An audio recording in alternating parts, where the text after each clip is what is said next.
Assalamualaikum warahmatullahi wabarakatuh. Perkenalkan, nama saya Dava Pramudia dengan NIM A1E12390 dari Program Studi Bimbingan Konseling Universitas Jambi.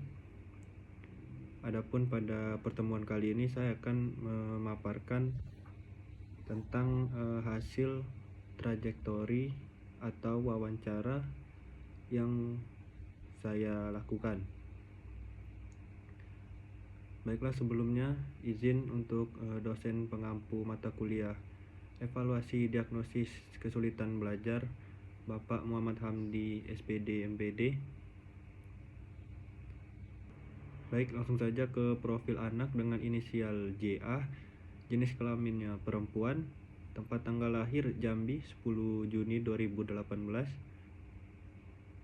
Adapun pekerjaan orang tuanya, ada ayah PNS dan ibu rumah tangga, merupakan anak keempat.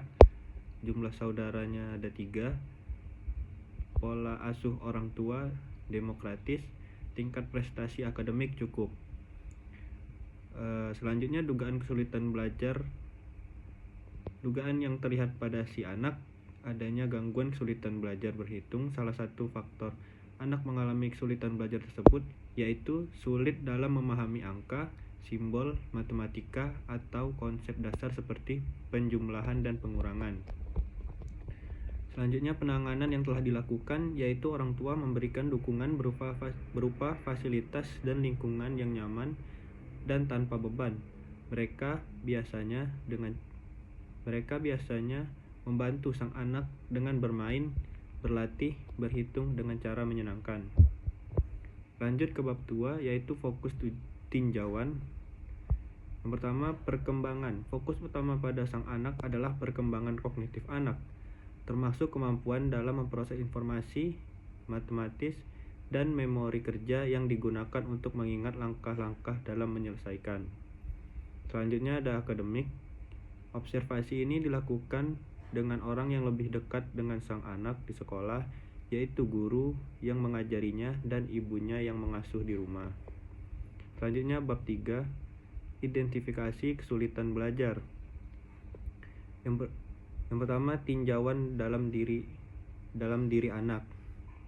Untuk kebutuhan ini, eksplorasi hal-hal di bawah ini melalui observasi dan wawancara. Adapun ada beberapa pertanyaan. Yang pertama, apakah kesulitan belajar tersebut akibat tidak berfungsinya otak? Jawabannya tidak. Secara kognitif, anak menunjukkan kemampuan dalam proses informasi pada umumnya. Selanjutnya, apakah gangguan belajar berada dalam tingkat persepsi awal, tingkat managerial, tingkat simbolisasi, atau tingkat konseptual? Jawabannya, kesulitan belajar berhitung yang dialaminya lebih cenderung berada pada tingkat simbolisasi dan tingkat konseptual. Selanjutnya, apakah ada gangguan pada fungsi auditori, visual, psikomotorik, dan gangguan modalitas indrawi tersebut? Jawabannya, sejauh ini anak tampak memiliki kemampuan pendengaran yang baik dan dapat mendengarkan instruksi dengan jelas, serta tidak menunjukkan masalah dalam kemampuan penglihatan untuk mengenali angka atau simbol. Selanjutnya, jenis kesulitan belajar apa yang menjadi dugaan kuat? Jawabannya, diskalkulia. Selanjutnya, bagaimana tingkatan kesulitannya? Tingkatan kesulitan yang dialami anak dalam berhitung dapat dikategorikan sebagai sedang hingga berat, tergantung pada tugas atau materi yang diberikan.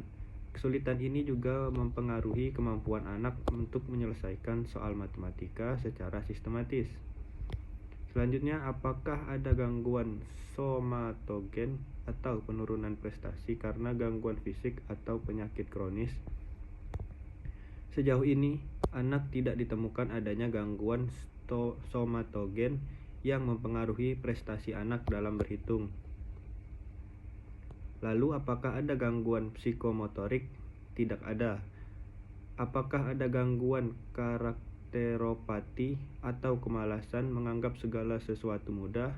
suka menunda-nunda pekerjaan, dan senang bermain-main, pasif, apatis, pelamun, suka membolos, acuh, tak acuh, dan lain-lain. Tidak ditemukan adanya indikasi gangguan karakteropati pada anak ini.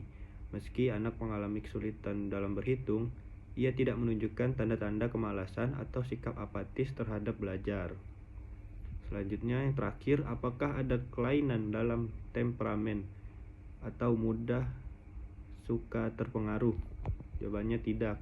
Anak tampak memiliki temperamen yang cukup stabil, meskipun ia menunjukkan kecemasan dan frustrasi saat menghadapi kesulitan dalam matematika.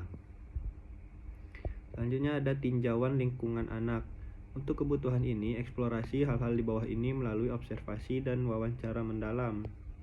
Yang pertama, apakah karena pengaruh masyarakat seperti masuk sekolah tidak teratur, sering pindah sekolah? Jawabannya, meskipun ada beberapa tantangan dalam hal pemahaman matematika, kesulitan tersebut lebih terkait dengan aspek kognitif dan psikologis dalam belajar, bukan disebabkan oleh ketidakteraturan atau masalah dengan lingkungan sekolah. Kemudian, apakah karena keterlambatan pedagogis dan moral seperti kurang pendidikan dan bimbingan orang tua, tidak ada norma atau susila atau peraturan? Jawabannya, kesulitan belajar berhitung pada anak ini tidak tampak disebabkan oleh keterlambatan pedagogis atau kurangnya bimbingan orang tua. Anak ini mendapat pendidikan yang cukup dan orang tua memberikan perhatian serta dukungan yang baik dalam proses belajarnya. Kemudian, apakah karena kesehatan alasan mendidik neoritis seperti pendidik yang terlalu banyak menuntut, terlalu melindungi, memanjakan atau orang tua yang kurang konsisten? Jawabannya, orang tua dan pendidik anak ini tampaknya cukup konsisten dalam memberikan dukungan, meskipun anak mengalami kesulitan dalam matematika. Orang tua menunjukkan perhatian yang baik terhadap pendidikan anak tanpa terlalu melindungi atau memanjakan, serta berusaha untuk memberikan dorongan yang sesuai dengan kebutuhan anak. Selanjutnya, apakah faktor instrumental, kurang sarana atau prasarana belajar yang memadai baik di sekolah maupun di rumah dan lain-lain? Jawabannya, di rumah anak ini memiliki akses ke alat-alat pendukung belajar seperti buku, alat tulis, dan bantuan dari orang tua untuk mendalami materi yang sulit. Di sekolah, anak juga mendapat pengajaran dari guru dengan metode yang cukup mendukung. Selanjutnya, penelahan masalah. Yang pertama, kependidikan. Bagaimana hasil belajar yang diperoleh di sekolah? Jawabannya, anak tersebut menunjukkan adanya kesulitan signifikan dalam mata pelajaran matematika, terutama dalam hal berhitung. Selanjutnya, bagaimana perbandingan hasil belajar di sekolah dengan rata-rata teman sekelas atau seusianya? Jawabannya cukup baik jika dilihat dari teman seusianya. Lalu, bagaimana kaitan dengan hasil belajar saat ini dengan yang pernah dicapai pada saat yang lalu, dan juga hubungan kemampuan antara satu bidang studi tertentu dengan bidang studi yang lain? Jawabannya, hasil belajar saat ini dengan yang pernah dicapai di masa lalu menunjukkan adanya penurunan dalam kemampuan matematika anak. Meskipun sebelumnya ia menunjukkan pemahaman yang lebih baik pada konsep dasar, seiring berjalannya waktu, kesulitan yang dialami anak semakin terlihat, terutama dalam memproses informasi matematika yang lebih kompleks. Selanjutnya, apakah ruang belajar di rumah dan di sekolah memudahkan anak berekspresi secara memadai, dapat cepat diatur atau diubah sesuai kebutuhan belajar? Jawabannya, ruang belajar di rumah dan di sekolah tampaknya cukup mendukung bagi sang anak untuk berekspresi, meskipun ada beberapa aspek yang dapat diperbaiki untuk lebih memfasilitasi proses belajar sang anak. Selanjutnya, apakah terdapat ventilasi yang cukup memadai? Jawabannya, untuk ventilasi cukup memadai untuk mendukung kenyamanan belajar di rumah. Di rumah, ruang belajar anak terletak di area yang memiliki sirkulasi udara yang baik. dengan jendela yang dapat dibuka untuk memastikan udara segar masuk. Lalu apakah tempat belajar berada di lokasi perdagangan, industri, atau pusat rekreasi, atau di daerah pemukiman yang padat? Jawabannya, tempat belajar anak, baik di rumah maupun di sekolah, tidak berada di lokasi yang terlalu padat atau bising, yang menyebabkan terganggunya proses belajar. Lalu apakah ketika di sekolah semuanya laki-laki, atau sebaliknya, sehingga menimbulkan perilaku teritorial, yaitu cenderung ingin mengelompok dan memperlihatkan identitasnya? Jawabannya tidak. Di sekolah, anak mendapat kesetaraan antara laki-laki dan perempuan. Lalu, apakah sarana dan fasilitas belajarnya cukup? Unsur ini berkenaan dengan kemantapan proses belajar dan mutu belajar serta kepuasan belajar. Jawabannya sudah cukup. Lalu, apakah sarana di sekolah seperti air, tempat ibadah, kantin, toilet, dan lain-lain bersih dan kondusif? Jawabannya, untuk sarana tersebut sudah cukup bersih dan terjaga di lingkungan sekolah. Lalu masuk ke psikologis. Bagaimana tingkat kecerdasan secara umum? Jawabannya, tingkat kecerdasan anak secara umum tampak berada dalam rentang normal. Kemudian bagaimana kemampuan aktual yang terrealisasi, bakat khusus yang dimiliki, minat yang ada dan yang berkembang? Jawabannya, anak menunjukkan kemampuan yang baik dalam mata pelajaran bahasa dan sejarah di mana ia dapat memahami konsep-konsep dengan jelas, menjelaskan ide-ide dengan lancar. Lalu bagaimana perhatian dan konsentrasi dalam belajar pada satu bidang studi atau keseluruhan? Jawabannya, konsentrasi anak terlihat jika dia merasa bosan dan fokusnya pindah ke handphone. Lalu bagaimana motivasi belajarnya? Jawabannya cukup baik, walaupun anak masih sering berkeluh karena sulit untuk pembelajaran berhitung. Kemudian bagaimana kondisi, perasaan, atau emosi dan atau anak dalam memahami diri atau konsep diri dan kepercayaan diri dalam proses pembelajaran? Jawabannya, anak memiliki kepercayaan yang positif di beberapa aspek yang ia kuasai. Kemudian kita masuk ke fisik atau kesehatan. Bagaimana kondisi penginderaannya? Apakah berfungsi secara parsial atau terintegrasi tanpa ada hambatan? Jawabannya, tidak ada gangguan pada kondisi indera si anak. Lalu apakah makanan-makanan bergizi sudah cukup? Jawabannya, untuk makanan dan gizi anak bisa dibilang cukup, walaupun anak masih sering mengonsumsi makanan cepat saji. Kemudian bagaimana anak lahir dengan normal atau ada gangguan dalam proses kelahiran seperti prematur atau menggunakan alat? Jawabannya, anak lahir dengan normal. Kemudian apakah ada mempunyai penyakit kronis? Jawabannya tidak ada. Kemudian kita masuk ke sosial. Bagaimana karakteristik orang tua, peserta didik seperti pengalaman pribadi, falsafah hidup, pekerjaan, status sosial ekonomi, tingkat pendidikan, dan penerapan pola asuh orang tua terhadap anak? Jawabannya, orang tua masih memiliki pengalaman hidup yang cukup beragam. Mereka berusaha memberikan yang terbaik untuk pendidikan anak meskipun menghadapi beberapa tantangan. Untuk pekerjaan orang tua, si anak memiliki pekerjaan yang stabil. Untuk status sosial, keluarganya bisa dibilang menengah. Lalu bagaimana dengan sikap orang tua seperti over ambisius, over anxiety, over intelektual, dan over permisif?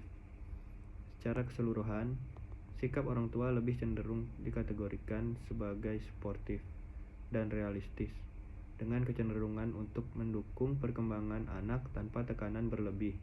Mereka memiliki pendekatan yang seimbang antara memberikan kebebasan dan menetapkan harapan yang realistis, serta mendampingi anak dalam menghadapi kesulitan, terutama dalam hal akademik. Kemudian apakah ayah anak termasuk orang yang suka bekerja keras, ulet, bergaya santai, konsisten, jujur, loyal, dan lain-lain yang berimplikasi kuat terhadap menyesuaikan diri anak secara sosial juga dalam proses pembelajarannya. Jawabannya, ayah sang anak menunjukkan karakteristik yang sangat positif dalam kehidupan sehari-hari yang berimplikasi pada kemampuan anak untuk menyesuaikan diri secara sosial dalam proses pembelajaran. Kemudian, apakah keluarga memiliki anak banyak, anak sedikit, atau mempunyai anak tunggal, atau mungkin memiliki anak yang diadopsi? Jawabannya, untuk saudara tiri tidak ada, dan saudara kandung dari anak bisa dibilang tidak banyak. Selanjutnya, apakah hubungan orang tua dan anak dipengaruhi oleh kebiasaan-kebiasaan dalam budaya setempat yang akan berpengaruh terhadap persepsi mengenai waktu, ketepatan kerja, kecepatan kerja, pola pikir, hubungan sosial, dan kedisiplinan dalam bekerja yang berpengaruh terhadap pengetahuan dan teknologi pada perilaku anak? Jawabannya, budaya industri yang diadopsi oleh keluarga ini berpengaruh besar terhadap cara orang tua mendidik anak, baik dalam hal kedisiplinan,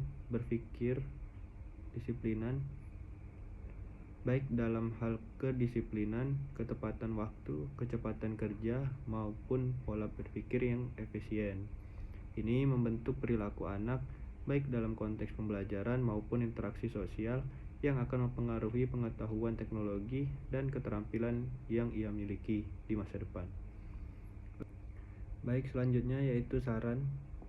Yang pertama, untuk orang tua perlu memberikan dukungan emosional yang lebih intensif kepada anak, terutama saat menghadapi kesulitan dalam belajar matematika, membantu anak mengatasi rasa cemas dan frustasi dalam pendekatan yang lebih sabar dan penuh pengertian akan meningkatkan kepercayaan diri sang anak. Kemudian untuk guru BK dapat membantu anak dengan mengidentifikasi teknik-teknik yang dapat mengurangi kecemasan anak, seperti memberikan ruang untuk belajar dengan lebih santai dan menghindari tekanan yang berlebih. Pendekatan yang lebih terstruktur dapat memberikan dukungan emosional akan membantu anak merasa lebih tenang dan percaya diri dalam menghadapi tantangan belajar. Selanjutnya, kepada guru non-BK dapat mencoba menerapkan metode pembelajaran yang lebih fleksibel dan disesuaikan dengan kebutuhan anak, misalnya menggunakan alat bantu visual seperti gambar atau diagram, manipulatif atau seperti alat peraga yang dapat dipegang anak, atau pembelajaran berbasis permainan untuk membantu anak memahami konsep-konsep matematika dengan cara yang lebih mudah dicerna dan menyenangkan. Mungkin hanya itu hasil presentasi dari trajektori saya. Sekian dari saya. Wassalamualaikum warahmatullahi wabarakatuh.